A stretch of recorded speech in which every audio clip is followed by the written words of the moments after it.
Bernard Goudicini, bonjour. Merci d'accorder ce petit entretien à Tennis Actu. Dites-moi comment ça va déjà, parce que ça fait très longtemps qu'on ne vous avait pas entendu et qu'en plus, très discret sur les réseaux, alors que de par le passé, vous étiez plus prolixe quand même, hein. Bah, disons que d'abord je vais mieux, je vais mieux. Je suis passé par, on va dire, deux années un peu difficiles puisque j'ai eu un cancer du sang, un lymphome, donc qui s'est déclaré en janvier, fin décembre, on va dire 2024, à mon retour de Malaga pour les finales de la Coupe Davis et qui a rechuté, qui a récidivé au mois de janvier dernier. Donc, et j'ai bénéficié d'un nouveau traitement. Et pour l'instant, je suis en rémission. Donc c'est vrai que, on va dire que le tennis est un peu passé au second plan. Mais vous vous y intéressez toujours. Absolument. Le tennis, c'est ma passion. Donc je vais pas, comment dire, le négliger. Mais je m'y intéresse de façon plus sélective. Bon, bah, on voulait s'entretenir avec vous parce que vous vous doutez bien, la Coupe Davis, phase finale arrive. Dites-moi, elle est toujours pas morte en fait, la Coupe Davis. Non, elle est sauvée. Elle est sauvée. On l'a sauvée. Même si, euh, même si au départ, moi-même, je n'y croyais pas. En 2019, les premières phases finales, vous y croyez pas? Ah non, c'est avant que ça s'est passé. 2019, c'était déjà le premier essai. Non, non, ça s'est passé. En fait, moi, j'ai été élu à l'ITF en 2015, en septembre 2015, et au board, hein, donc au conseil d'administration. Et puis en décembre, j'ai été élu comme président du comité de la Coupe Davis, de ce qu'on appelle le Davis Cup Committee.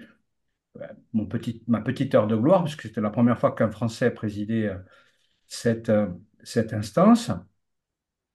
Et puis, donc, petit à petit, comme ça, en 2016, j'ai commencé à prendre mes marques. Et puis, comment dire, en septembre 2016, lors d'un comité de la Coupe Davis, euh, j'avais émis l'idée, et j'étais suivi par plusieurs membres du board, d'une Coupe Davis sur 2 années, de façon à lui donner un peu plus de, on va dire, de rareté pour que ça fonctionne. Mais très vite, j'ai été rattrapé par les financiers de l'ITF qui m'ont dit, Bernard, tu es bien gentil, mais elle est belle ton idée, mais la Coupe Davis, c'est 74% des recettes de l'ITF. On ne va pas se couper une jambe ou un bras pour la France, en clair. Euh, et donc, euh, et donc, on s'est retrouvé à Barcelone en, en décembre 2016. Et là, lors du board auquel assistait donc Piquet, Gérard Piquet, j'avais à ma droite, euh, j'avais à ma droite Mark Woodford, qui m'a succédé à ce poste. Et à ma gauche, j'avais Ismail Aïchafé. Et lorsque le projet est présenté, je leur dis, les gars, je démissionne. Je ne peux pas cautionner ça. Et là, Mark Woodford, qui est vraiment un ami, il m'a dit, Bernard, you cannot be selfish. You cannot be selfish. Tu ne peux pas être égoïste. Donc, ils m'ont demandé d'attendre, de voir. Donc, ensuite, le board a donné un avis favorable au projet qui était proposé par Piquet. Et après, c'est parti avec les vicissitudes que l'on a connues depuis. Alors, par rapport justement au groupe Cosmos, l'histoire elle a commencé, ça a été compliqué. Finalement, l'ITF reprend la main en 2023. Il y a l'accord à l'amiable qui scelle la mort finalement de cette coopération avec Cosmos en 2025. Est-ce que Cosmos, pour vous, c'était une erreur de casting? Gérard Piquet et Cosmos, c'était une erreur de casting. Et ce qu'il faut savoir, c'est que en 2017, les statistiques d'audience de la Coupe Davis sont catastrophiques. Catastrophiques. Et elles ont commencé en termes d'audience, hein, en termes d'audience globale et d'audience surtout d'audience digitale, elles ont commencé à décroître en 2007, 10 ans plus tôt. Alors peut-être vous ne vous en souvenez pas, mais 2007, c'est l'arrivée de l'iPhone. Et à partir du moment où le digital est arrivé, ben, la Coupe Davis apparaissait comme un événement confidentiel au niveau mondial, qui n'intéressait que les deux pays hôtes. Et comme le principal sponsor à l'époque, sponsor titre, c'était la BNP, et la BNP avait imposé par contrat une présence des 20 meilleurs mondiaux dans la compétition, ce qui était impossible à assurer, puisque les joueurs, hein, par définition, sont des travailleurs indépendants et n'obéissent même pas souvent à leur propre nation. Et donc, on ne pouvait pas avancer. Donc, on a pris Piquet, je dirais, c'est comme ça que moi, je l'ai, en tous les cas, pris un peu comme une bouée de secours pour éviter la noyade. Sinon, c'était le bouillon financier, voire la grosse crise, puisque c'est pas les fonds que le comité olympique, le CIO donne à l'ITF qui lui auraient permis de survivre à un tel choc budgétaire. Donc, il y a eu aucun regret, même si, même si j'ai été, je dirais, un des acteurs qui a bien verrouillé ce deal. euh, de façon à ce on ait toutes les garanties. Hein, on va dire, on avait une assurance euh, de, de propriétaire non occupant, puisque par définition, on donnait la gestion à la société à Cosmos, mais on restait quand même les propriétaires de l'épreuve. Donc aujourd'hui, ben voilà, tout à l'heure, vous avez dit que c'est mort. Non, le deal n'a pas abouti pour des conditions, on va dire, pour des raisons qui restent confidentielles, elles sont couvertes par le secret des affaires. Mais l'ITF a repris la main et aujourd'hui ben, a réussi à obtenir, en tous les cas, une facture qui pour moi n'est pas encore aboutie, hein. Il faut encore travailler le produit, comme on dit. Mais effectivement, entre ce qui s'est passé depuis, l'épreuve a retrouvé une santé qui se mesure simplement par la participation des meilleurs. Gérard Piqué, on a eu l'image finalement du footeux qui débarquait dans le tennis. Ça a fait polémique d'entrée de jeu. Est-ce que vous, finalement, au fond de vous, vous aviez aussi cette idée-là, ce fait d'être un peu dérangé par l'idée d'un joueur de foot qui débarque dans le milieu du tennis et qui finalement peut-être n'a pas la connaissance de ce milieu? Non, parce que Gérard Piquet, avant tout, c'est un homme d'affaires. C'est un homme qui a réussi dans ses affaires, qui a, je dirais, qui avait qui a une passion pour le sport en général et qui avait une vraie passion pour le tennis et pour la Coupe Davis. Et puis, bon, ça ne vous a pas échappé, qui était espagnol, donc qui s'entourait aussi on va dire, de connaisseurs de ce qu'était le tennis professionnel et de ce qu'est le tennis professionnel. Mais dans les rapports que j'ai eus avec lui, d'abord, c'était des rapports très respectueux. Et à aucun moment, on a eu affaire, en tous les cas, moi, j'ai eu affaire à quelqu'un comment dire, de manquant de respect. Il a toujours été très respectueux comment dire, des décisions du board, du conseil d'administration et du comité de la Coupe Davis. Donc aujourd'hui, je n'ai pas du tout une image négative de Gérard Piquet. Alors bien sûr, ceux qui étaient contre le projet s'en sont donnés à cœur joie, mais ça n'a pas affecté l'image que j'ai de lui. Oui, Encore aujourd'hui. Encore justement, aujourd'hui. justement, avec le recul, Bernard Guidicelli, c'est toutes les critiques que vous avez subies, le fait que vous avez vendu pardon, la Coupe Davis, que vous avez vendu l'âme de la Coupe Davis, avec le recul maintenant, vous leur dites quoi à tous ceux qui vous ont présenté comme le fossoyeur de l'âme de la Coupe Davis, en fait, en gros? Ben, je leur dis qu'ils n'ont rien compris au film, encore aujourd'hui. Parce que la Coupe Davis, c'est pas un être vivant. D'abord, c'est un objet. Et je pense faire partie de ceux qui en connaissent le mieux l'histoire. Vous savez, quand vous regardez le saladier, que vous lisez à l'intérieur, ce que Dwight Filet Davis a gravé lorsqu'il a défié les Anglais en 1901. Il a gravé le trophée du championnat international de lawn tennis.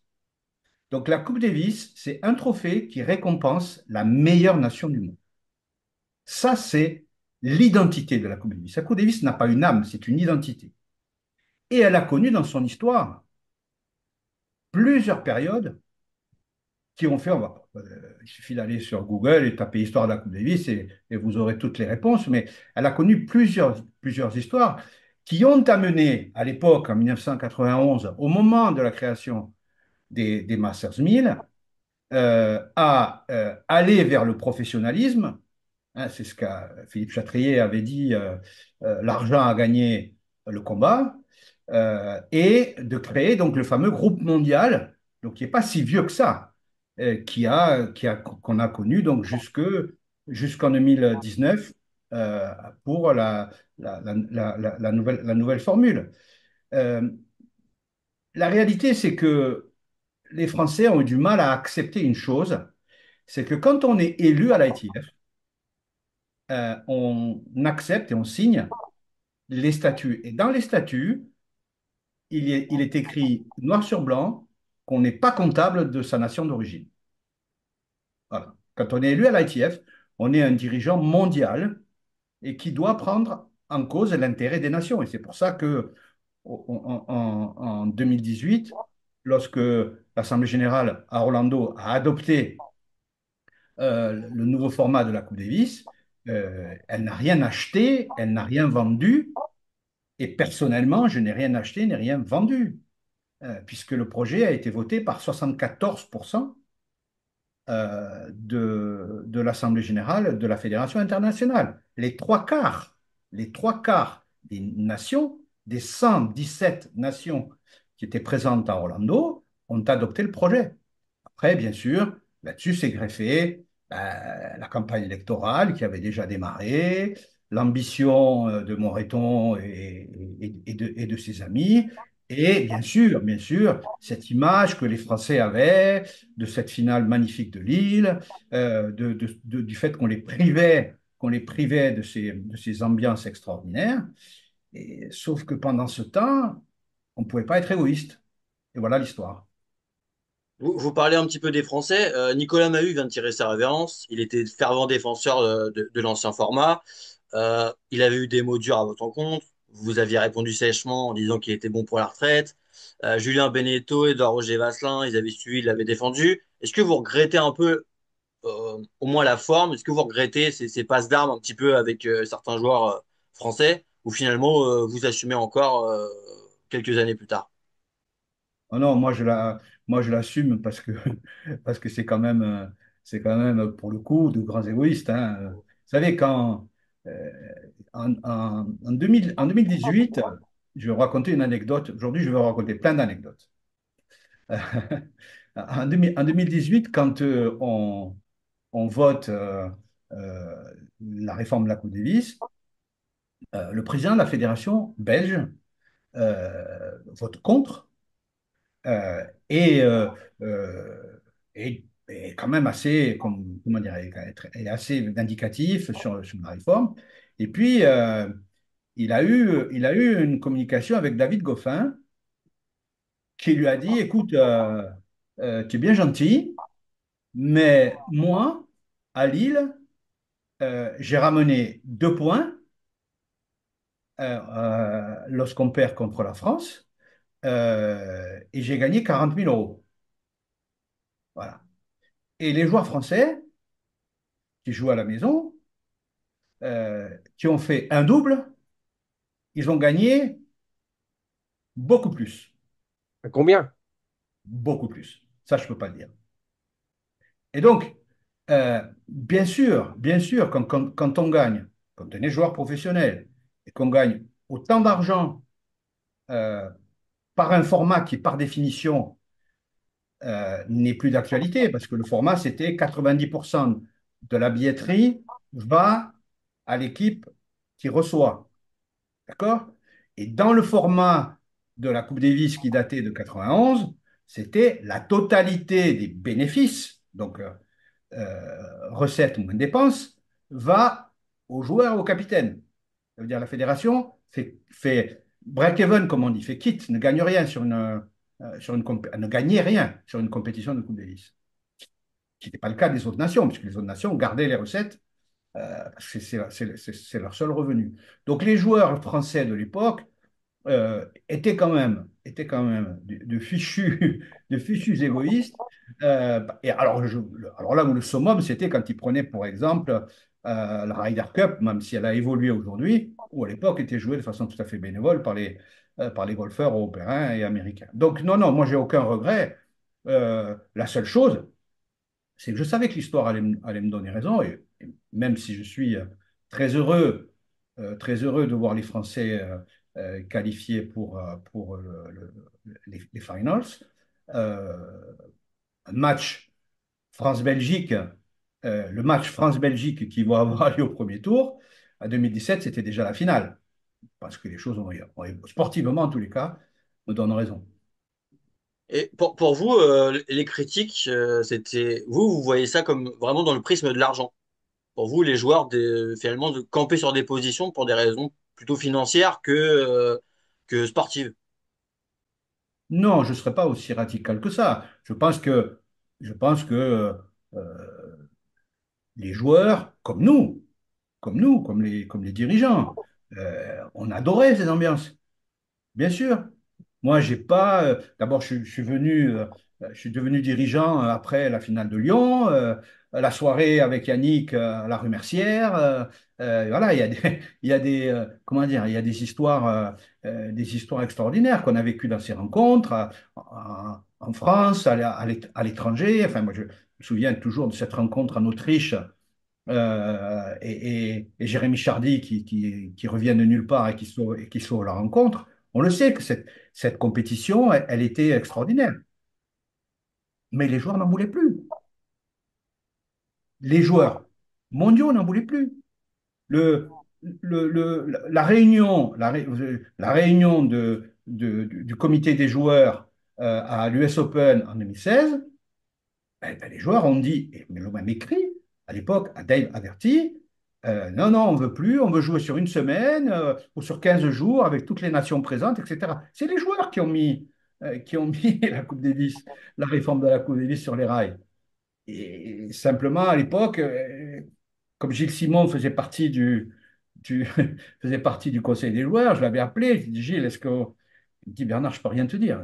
Ce qui a été dit au conseil reste dans le conseil. Donc, c'est ça la vérité, c'est que les joueurs professionnels ne voulaient plus jouer au meilleur des 5-7 sur une semaine et avec les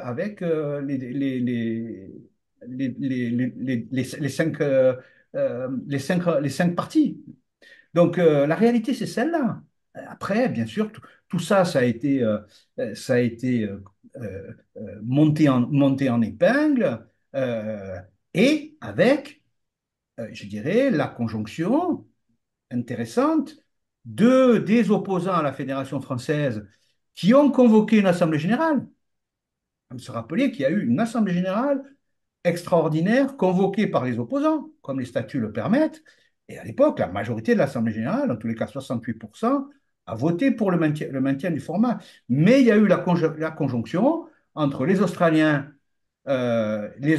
qui étaient, et notamment, on va dire, euh, certains grands dirigeants australiens, et qui se sont, entre guillemets, ligués pour faire capoter le projet. Ça a été très politique, l'histoire, hein.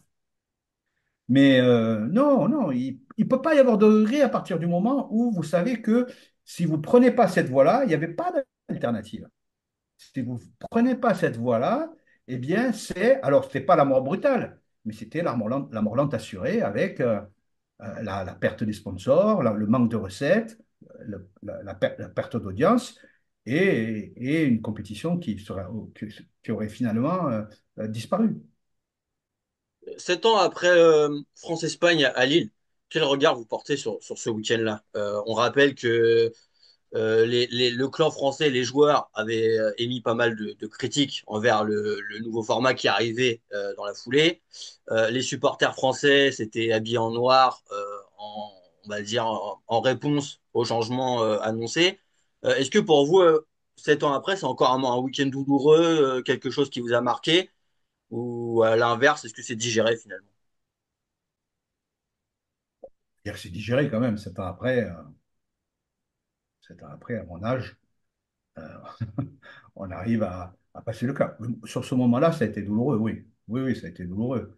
Se faire invectiver, de l'attitude de Yannick, je dirais, notamment. Bien sûr, ça a été douloureux, mais encore une fois, parce que on ne voulait pas, il ne voulait pas accepter que c'était une épreuve, que c'est une épreuve mondiale et qui appartient à une organisation qui est une fédération internationale.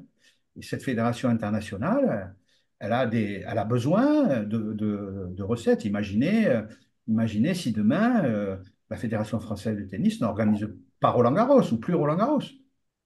Parce que c'est ça le fond du problème, en fait.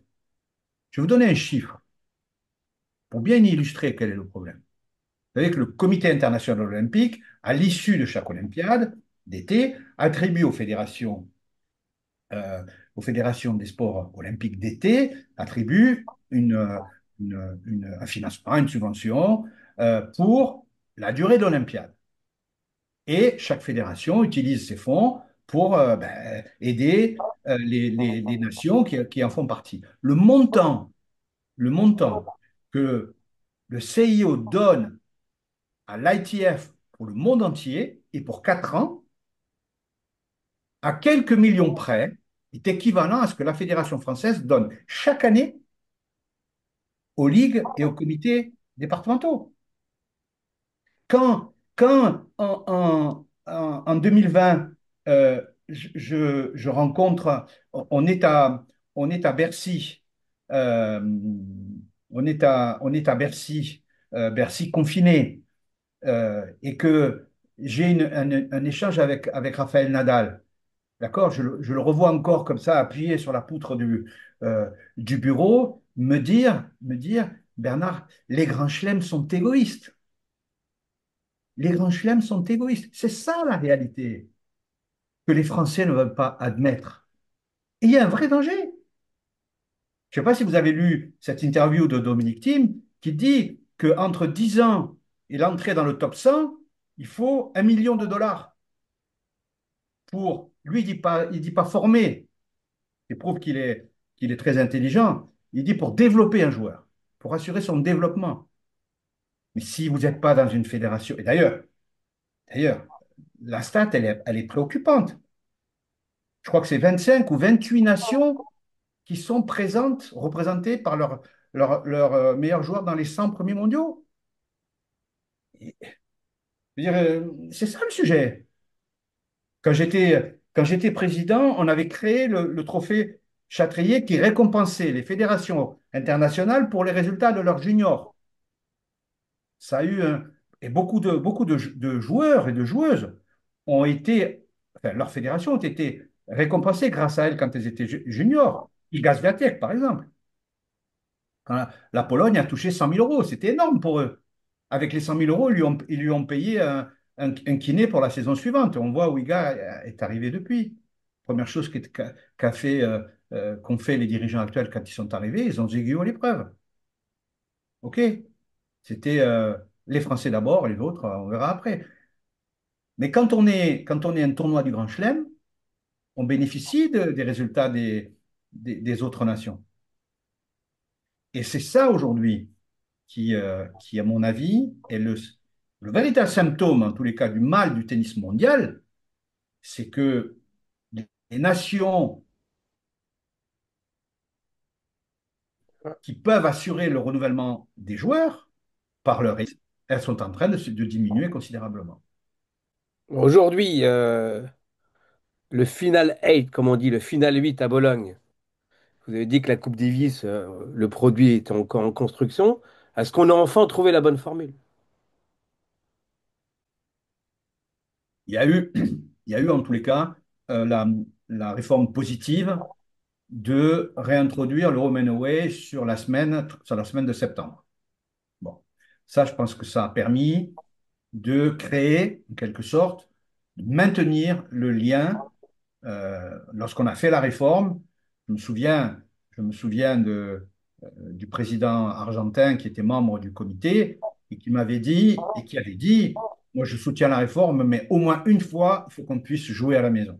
Et donc c'est pour ça que sur l'ancienne Coupe Davis, enfin, sur l'ancien format, il y avait ce premier tour qui se jouait en home and away. Bon, aujourd'hui, l'ajout qui a été enfin, qui a été fait sur la réforme, ça a été, c'est celui-là. L'enjeu qui est pas négligeable, c'est l'enjeu du calendrier. À l'époque, on avait 4 semaines. Aujourd'hui, on n'en a plus que 3. Et une semaine de calendrier dans le tennis mondial, ça vaut beaucoup, beaucoup, beaucoup d'argent. Donc, que l'ITF soit parvenu à sécuriser 3 semaines et à les inscrire au calendrier, pas de façon gratuite d'ailleurs, hein. C'est un partenariat financier avec l'ATP, hein, faut quand même le souligner, eh bien, c'est déjà une avancée. Je dirais que si, idéalement, on arrivait à retrouver une quatrième semaine et à finir à 4 équipes au lieu de finir à 8, ça éviterait peut-être des programmations qui sont toujours un peu compliqué lorsque c'est loin, pour et réduire du Final 8, un Final 8 à un Final 4, je pense que ça serait possible. Mais, disons-le tout net, un retour, un retour au home and away intégral, c'est ça pour le coup, mort, mort, mort et enterré. Face à vos détracteurs, maintenant, vous pourriez dire, j'avais raison, tout simplement. Non, parce que j'ai pas vous savez, j'ai pas de vanité. Quand on regarde le débat actuel sur les anciens présidents qui sont à l'ombre, euh, j'estime qu'on a un mandat. Voilà. Moi, j'avais un mandat quand j'étais président, d'abord vice-président, puis secrétaire général, puis président de la fédération. Mon mandat, c'était de moderniser Roland-Garros. Voilà. J'ai la satisfaction du devoir accompli. Quand je me retourne et que je regarde au-dessus de mon épaule, je peux dire, eh bien, et personne aujourd'hui, je pense, ne peut le nier, euh, quand s'ils sont honnêtes au niveau de la fédération, le rôle que j'ai joué dans la modernisation du stade. S'agissant de la fédération internationale, là aussi, j'avais un mandat. Mais ce mandat, ce n'était pas un mandat français. Je n'ai pas été élu par des Français. J'ai été désigné par des Français pour devenir un dirigeant international. Et moi, encore une fois, j'ai gardé beaucoup d'amis. Ça, c'est quand même un signe quoi, euh, qu'on n'a pas été comment dire, négatif, en tous les cas, si nuisible que ça. J'ai gardé beaucoup d'amis, notamment au niveau de l'ITF, euh, un dirigeant sud-américain me disait l'autre jour, il prenait de mes nouvelles de ma santé, il me disait, un jour Bernard, on reconnaîtra tout le bien que tu as fait pour cette compétition. Voilà. Et ça, je dirais, autant, et encore une fois, je comprends la frustration, la passion, notamment les supporters. Enfin, j'étais quand même le président qui les mettait en bord de cour hein, quand j'étais président, les supporters. Aujourd'hui, je les vois beaucoup en haut, hein. Bon, on referme la parenthèse. Mais c'est vrai que j'ai compris leur dépit, mais ça reste un championnat du monde par équipe nationale. C'est ça la Coupe Davis. Vous parliez tout à l'heure de France-Belgique. Vous y serez d'ailleurs au premier tour à Bologne pour ce Final 8. Que le souvenir, ça rappelle 2017. On n'aura peut-être pas l'ambiance à Bologne qu'on avait à Lille, hein. Non, non, j'ai là dans mon bureau, j'ai la, l'aquarelle l'aquarelle qu'avait fait Leblanc sur le stade, elle est énorme, elle est gigantesque, quoi. Mais finalement, ça va vous paraître paradoxal, mais je pense que cette, cette finale de Lille contre la Belgique a fait beaucoup de mal à la Coupe Davis elle-même. Parce que là, les gens se sont dit, notamment les dirigeants internationaux, les Français, non seulement ils ont Roland-Garros, non seulement ils gagnent beaucoup d'argent avec leur grand chelem, mais en plus là, ils se gavent avec la compétition. Et je pense que ça a fait du mal. Non, pour vous répondre directement, non, je n'irai pas parce que, on va dire, je suis immunodéprimé. Je ne suis pas déprimé du tout, hein, mais je suis encore immunodéprimé et je dois éviter ce qu'on appelle les interactions sociales. Donc j'ai été bien sûr invité puisque je suis membre honoraire à vie de la compétition, enfin pardon, de l'ITF, mais je n'irai pas cette année. J'aurais pu aller très facilement, hein, on met la voiture sur le bateau et on est vite arrivé à Bologne, hein. Mais non, non, je n'irai pas cette année. Mais je vais suivre bien sûr la compétition. Là, d'ailleurs, avec tous les Français là, qui vous avaient critiqué, vous parliez de Yannick Noah tout à l'heure, vous vous êtes réconciliés depuis ou chacun reste dans son coin, vous vous êtes expliqué depuis, le temps a fait son œuvre, comme on dit? Non, moi, j'ai pas de. D'abord, j'ai pas besoin de me réconcilier, hein. Moi, j'ai pas. Il y a une vie après le tennis, hein. Il y a une vie, il y a une famille, il y a des amis, des vrais amis. Euh, et non, non, je pense il y a parmi les joueurs des gens qui sont vraiment devenus, allez, je dirais, de très bons copains et qui ont vraiment fait la part des choses. Et tout à l'heure, je citais Jérémy Chardy parce que je pense qu'il en fait partie. Euh, euh, euh, et il y en a quelques autres. Après, comment dire, les cabris sautillants sur les plateaux télé comme Santoro, la Coupe Davis ci, la Coupe Davis là, et ceci avant. Bon, c'est toujours pareil. Moi, je trouve que le problème de ces joueurs, c'est que on se demande si quelquefois ils réfléchissent un peu quand même. Et pourquoi les trois quarts des nations ont adopté ce nouveau format? Il y a une raison quand même. Il y a une raison, essayez de comprendre. De dire, bon, un garçon comme Sébastien Grosjean, avec qui j'ai souvent échangé, il se trouve que Seb, il est aussi comment dire, dans le business. Voilà, il a conscience qu'il y avait pas d'alternative. Donc, non, non, j'ai pas besoin de me réconcilier. Ils font leur vie, je fais la mienne, tout va bien, hein. Le mot de la fin, Alex, parce qu'il reste pas longtemps. Peut-être une question, peut-être que le hic de Bologne, c'est le fait que le numéro un ou numéro 2 mondial, Yannick Sinner, l'Italien, ne sera pas là pour défendre le titre de l'Italie, peut-être, non? Pour l'instant, Ah, pour l'instant. il a dit qu'il avait pris sa décision et qu'il ne reviendrait pas derrière. Dessus, pardon. C'est, comment dire, c'est, comment dire, c'est dommage pour les Italiens, mais n'empêche que ce qu'il a écrit dans le Saladier, hein, Yannick Sinner, il a prouvé 2 années consécutives, à savoir que l'Italie était la meilleure nation du monde. Je pense qu'aujourd'hui, par équipe, la meilleure nation du monde par équipe. Et moi, je suis toujours amusé quand j'entends ou quand je vois sur les réseaux, ah, les Français, il y en a X dans le top 100, etc. Ouais, mais on parle de championnat, on parle de champion. Donc, bah, c'est un peu oui, c'est pas un peu, c'est regrettable pour l'équipe. Mais bon, derrière, il y a Cobo, Musetti, ils ont un bon double. Et attention, hein, ça se joue un bon simple et un double, un bon simple numéro 2 et un double, et on passe le tour, hein. Donc, c'est plus des sprints que des marathons, là, hein. Voilà. Et est-ce que la France peut gagner la Coupe Davis 2025? Il faudrait battre l'Italie. D'abord, il faudrait battre la Belgique, après, il faut battre l'Italie. Euh, Moi, je dirais que, bon, déjà, le regret, c'est qu'Arthur soit blessé, fils. Euh, Après, je ne sais pas si Moutet va jouer. Pour l'instant, il est pas sur la feuille de match. Alors, j'avoue que je n'ai pas compris. J'ai pas compris. C'est-à-dire, le garçon qui qualifie, qui amène les 2 points clés en Croatie, hein. J'ai pas retenu. Je pas compris. Ouais, Euh, l'équipe peut être modifiée encore. oui, Visible, non, mais, ouais, mais vraisemblablement, il y d'accord. sera. Ouais, mais d'accord, mais c'est pas un bon signal quand même. C'est pas un bon signal. Bon, et quand on veut gagner, on commence à envoyer des signaux positifs.